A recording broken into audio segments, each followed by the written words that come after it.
Let's talk about the craziness of Warhammer 40k free-for-all and games of Warhammer in general that involve over 2 players.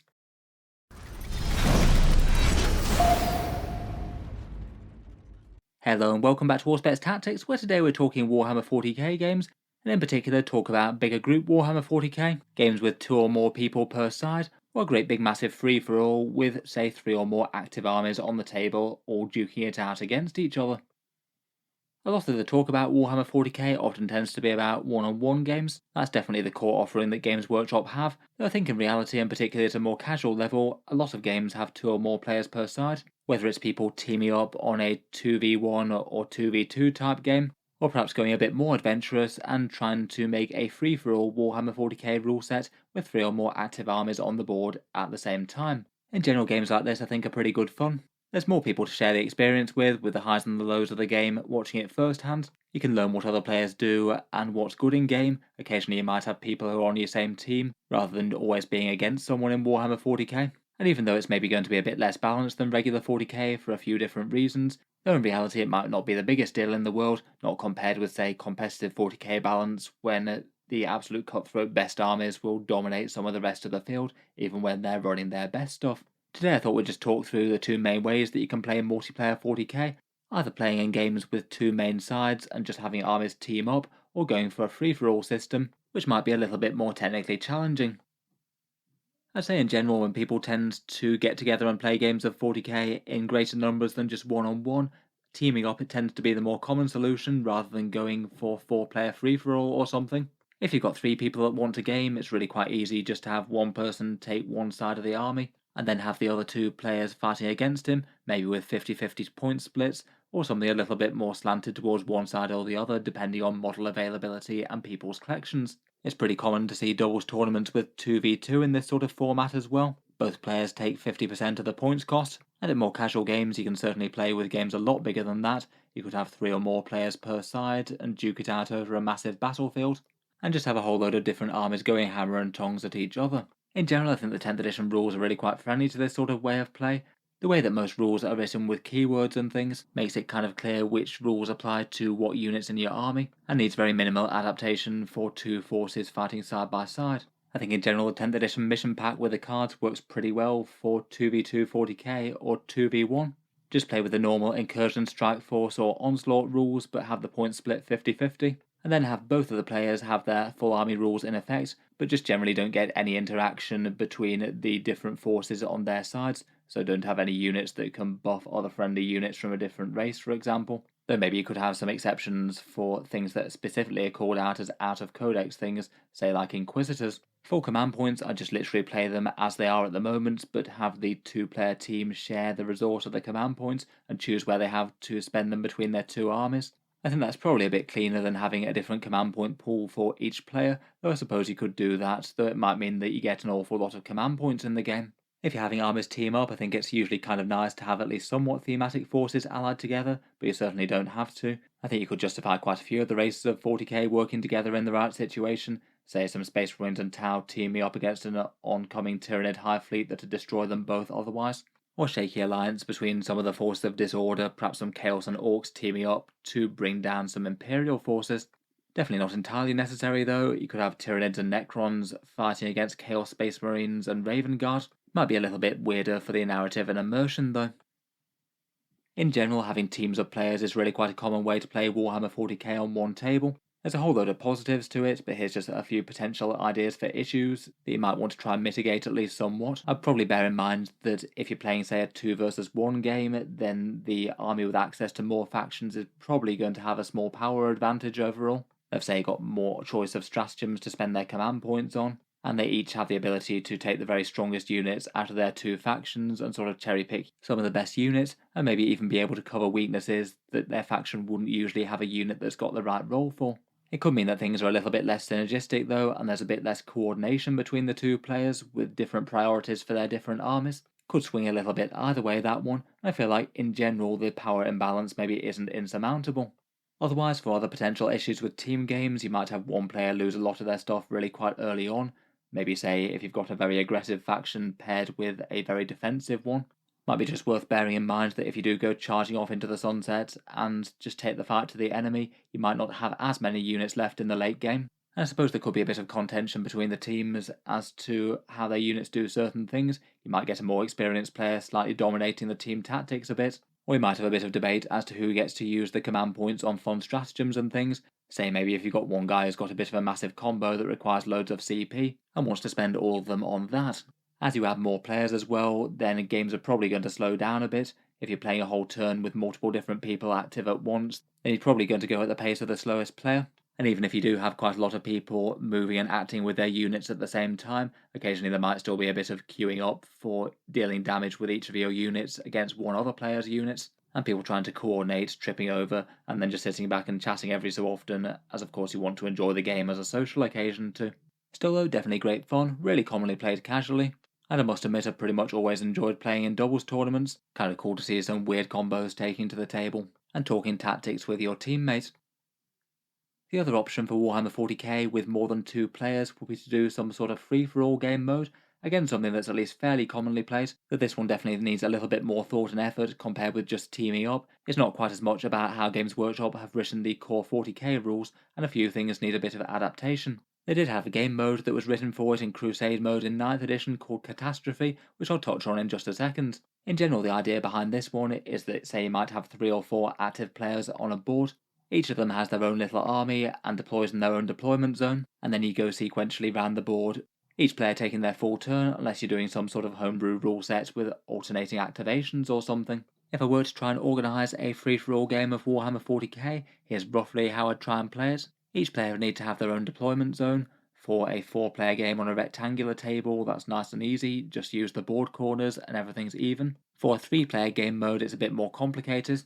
You need to roughly divide the table into 3 roughly even deployment zones, ideally with around about a 24-inch gap between the 3 of them. Though on a rectangular table that is going to cause at least some weirdness, you're likely to have 2 players getting corner deployment zones and 1 broadly getting a mid-board deployment zone, which is probably going to put them at a disadvantage. I guess in reality playing on a different shaped board like a circle would probably work best for that. That way at least everyone gets an equal deployment zone. For objectives, I'd probably go something along the lines of this, ideally 1 objective in each player's deployment zone, and then ones that they can venture out towards both players, kind of giving them at least some reward for pushing a bit in both directions. Would mean that there's quite a lot of objectives on the board, but considering your force is only a small part of the total number of models on the table, that's probably not the worst thing in the world. I think in general that'd work kind of okay with the 10th edition missions. For terrain, I'd certainly make sure there's enough terrain for your armies to hide a decent amount of their stuff in their own deployment zone, and I would be really quite tempted to use something with a higher terrain density than in Warhammer 40k in general.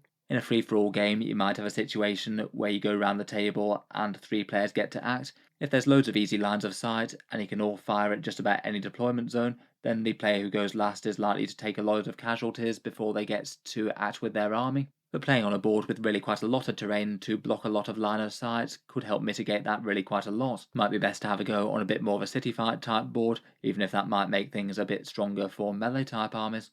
For objectives, I guess you could use the mission deck missions. Might not be the worst idea just to do some more simplified objectives, maybe something like 3 victory points per objective held at the end of your command phase, and then an extra 1 victory point for each enemy unit killed. There's quite a lot of easy ways to make custom missions depending on what you think you'd like to value in armies fighting each other.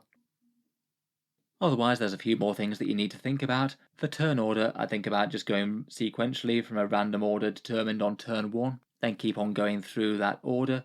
I guess you could randomise turns every battle round, but it would probably lead to some crazy swings where some armies effectively get double turns against each other. Possibly enough to deal a full killing blow to an enemy army. Say for example if you got a unit to charge one thing and kill it, and then charge the next thing and kill it as well before the opponent gets to strike back. For command points, I'd probably try and keep it 2 per battle round in some way. Maybe all generate 1 at the start of the battle round, and then 1 per each player's command phase. That way everyone still gets 2 each. It would probably be worth limiting things like reactive stratagems and abilities to once per any of your opponent's movement, shooting or charge phases. Say for example, not being able to heroic intervention in every single player's charge phase, just having the choice of doing it once out of any of them, and also meaning that, say, things with reactive movement like termagants couldn't repeatedly just keep on pinging around the table if things kept on moving close to them. Perhaps melee is one of the clunkiest bits out of the rule set as well. Melee really is written for a 2-player game. In general, when I've seen this discussed in the past, it's probably a good idea just to resolve combats that your own models are in, so you don't get multiple fights twice things from other enemy armies.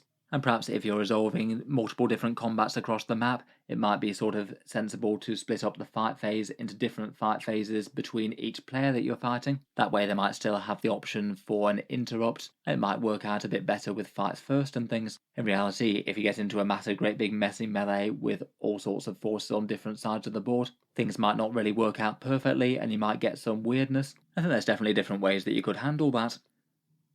As mentioned, 9th edition did have a Crusade mission pack for this exact game mode. It was called the Catastrophe Crusade mission pack. Doesn't look like this is one that Games Workshop actually prints or distributes anymore, though it does look like the rules are still up on Warpedia if you wanted to check them out. And in general, this tried to make defined rules for exactly this, multiplayer games of Warhammer 40k in a bit of a free-for-all. I did quite like the way they had some measured out deployment zones, a few different alternatives on maps that you could choose between a fair few of them. I feel like the system's probably worth a read through if you're interested in playing a free-for-all game of 40k just for a few ideas. I think it perhaps had some interesting things and some things that were perhaps a bit unhelpful. Definitely some things that could perhaps help to mitigate some of the problems with free-for-all 40k. Though perhaps also adding a fair bit of unnecessary things like a whole bunch of enhancements and some tables of mechanics for the game mode like their underdog points, which were interesting as an idea for a catch-up mechanic, giving you some bonuses if you had less VP, less units left, or were going last in the battle round, which I do like the idea of as a mechanic, but on the other hand it does mean that you've got to learn an entire new table of stuff and what's useful or not, which is probably a bit overcomplicating it for something that's going to be a little bit complex already. I feel like for the most part people who are playing free-for-all 40k are probably going to be doing it pretty casually. Other interesting ideas that they had was a bidding system for first turn, based on number of command points and rolling dice to see who gets first, second and third. Actively encouraging things like alliances and bartering, making deals with trading things like command points. Kind of fun, but could perhaps encourage a bit of ganging up, which might not be the most fun for the player who gets the brunt of it. A few rules also covering the fight phase and how that works, and missions and deployment maps for 3 or 4 players with a few different mission ideas. Well worth a read for some inspiration, I think, but probably not worth overcomplicating it to too great an extent. As mentioned, I do think that there are a fair few drawbacks for free-for-all 40k. I think that these are some of the reasons why you might more commonly see people making 2 teams when they're making big games like this. I feel like there just might be a few things that could just make the experience a bit less enjoyable for one reason or another. First up, I think that people need to try and make sure that the pace of play is at least fairly prompt. There'll be lots of downtime between any active turns that each player gets. If you're waiting for another 3 players to move, shoot, charge, and do any other actions that they need to, it could be a little bit frustrating, particularly if your army doesn't really have all that much interesting to do next turn. And in general, I'd say it's probably better to play with some fairly low points values as well. I dread to think how long a game would be if you tried to play with 4 different 2,000 point armies on a board. As mentioned, I feel like they could have an element of players ganging up to take down one player. It might be that a couple of players who think their armies have the worst chance off might try and take down the biggest threat on the board, which might be a bit of a balance to some extent. But at the same time, if it happens fairly universally and the vast majority of the attacks of 2 different factions are all focused on one player, it might well leave that player with a no-win situation. A bit frustrating for them if they know that no matter what they do, they're probably not going to have much chance of winning the game. Probably worth going in for the right sort of attitude for that, maybe temporary alliances as a bit of a catch-up thing if one player gets too far ahead. But just 2 players teaming up and agreeing to wipe another player off the board before focusing on each other, that's probably a bit less ideal. I guess that's kind of a problem with a fair few other games where you go head-to-head with a lot of other players at once, say like Risk for example. Otherwise, as mentioned, there might be a bit of a go last disadvantage. I would definitely try and make sure that each player's got a lot of terrain to hide their army in, so you can avoid the vast majority of Alpha Strike turn 1, even if the other players do split their firepower fairly evenly between different factions.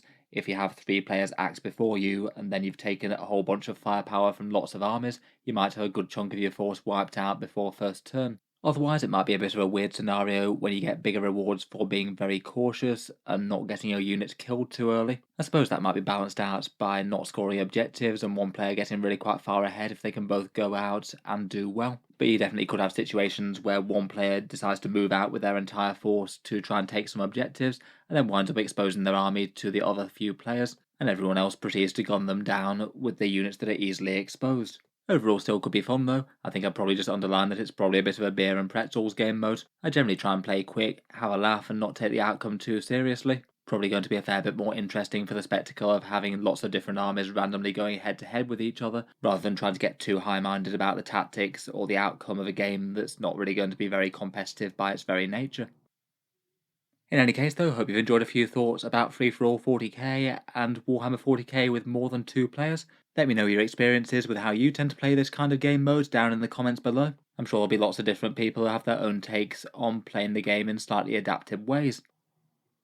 If you've enjoyed the video, then feel free to subscribe to Auspex Tactics, while I'll certainly keep the regular 40k videos coming. I do tend to post new ones just about every day. Finally, if you have been enjoying all the videos on the channel, I would just like to mention that Auspex Tactics does have a Patreon page as well, and you can find that linked in the video description if you'd like to help support. Channel patrons do get a fair few advantages, seeing certain videos early, regular votes to see what sort of things happen next on the channel, and automatic entry into the regular prize giveaways with a chance to win some really big model kits each month. If any of that sounds good to you or you'd just like to help support, the link is down in the video description. In any case, a massive thank you for listening, and I'll hope to see you guys next time.